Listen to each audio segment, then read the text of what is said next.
I'm here with Sean Payton, one of the greatest offensive minds in football. I mean, truly, one of the greatest offensive minds of all time. I'm just going to say it to you. I don't know. I know you don't want to hear it, blah, blah, blah, but I'm going to say it, okay? That's I wish you were saying one of the better golfers. I saw it. It's going. It's going in the right direction. It's all right. It is. And you're getting some coaching, too, which I like. I mean, absolutely. I'm hearing blocking and open up. Absolutely. I'm hearing all these kind of phrases. Absolutely. All right, this is one thing I'm just interested in. I mean, you've been around the game so long, been with guys like Gruden, Parcells. Like, how much has your playbook changed maybe from, like, the late 90s to now? Like, could you run an offense that you had in the 90s right now in 2019? Well, the terminology, I think for the fans, the system is kind of like an Apple or PC, you know, what you call things. Ultimately, I think it's, you know, really looking closely at your team each year and where your strengths are, and then beginning to kind of try to highlight those things. Right. You know, even what we did in Dallas is different than what we're doing normally. What we did in 07, you know, coming up this season.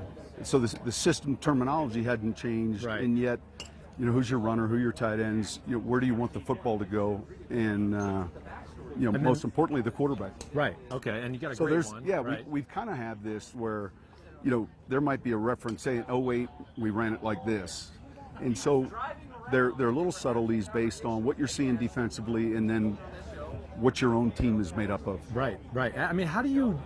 I mean, what do you do all off season to reinvent yourself or come up with new ideas and just be as creative as you are? I mean, do you just sit back and evaluate yourself? Do you start watching other great coordinators? I think, yeah, we spend a ton of time on outside film. Yeah. And then I would say you're really looking closely at your off season. You know, new tight end comes in for us this year. Yeah. Jared Cook from Oakland. So, man, we're going to expand a package that includes him. Right. So it kind of moves a little like a river. Yeah. And yet there's some things you force that you've seen and you want to commit to. Right.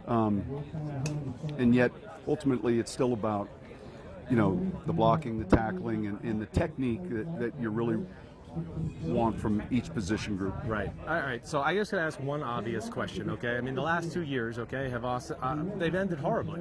I mean, unlucky, whatever you want to say. It's just been bad. Yeah. What has been your message to the team in the offseason to kind of keep them positive? You know, it's a young man. We've got a young, resilient locker room. And 2 years ago, man, a tough loss in Minnesota. You know, Diggs makes a great play. You could go back to the critical 3rd and 1 that we had, that, you know, if we're able to convert, we can kick that field goal with no time left. Right, exactly. This past year was different. This past year was I would say a lot more difficult. Right. And yet you get the sense of being around our team that they're ready. Yeah, absolutely. Yeah. All right. Absolutely. All right. So I'm doing another little thing with like anonymous locker room stories. All right. I've told some stories about, you know, things that have gone on through my career. Sure. You've been around Parcells or Gruden. I'll take a story either way, or just something that's gone on in the locker room. You don't even have to say names, but anything that pops to your brain where you just go, oh, this was an unbelievable thing that happened. And like I said, we kind of see it all. It's a lot like in the workplace. If you can think of it, it probably happened at some point, not necessarily with us, but maybe with the team. Yeah. When you're around the players and coaches as much as we are, you know, there's certain nuances you begin to pick up, and you begin to know these guys better than, you know, almost your own families, because you spend that much time with them. So humor is always a good thing to change up the monotony, or I guess the length of the season. So, you know, we probably kind of get after it a little bit. You do? Like you what? Just like do well, things in meetings and like? Yeah, to start the week. Purdue had a big upset on Ohio State this year. It was huge. We were in Baltimore. We saw it. We've got like 5 or 6 Buckeyes on our team. Drew was kind of feeling pretty good, and so we flew Purdue Pete in.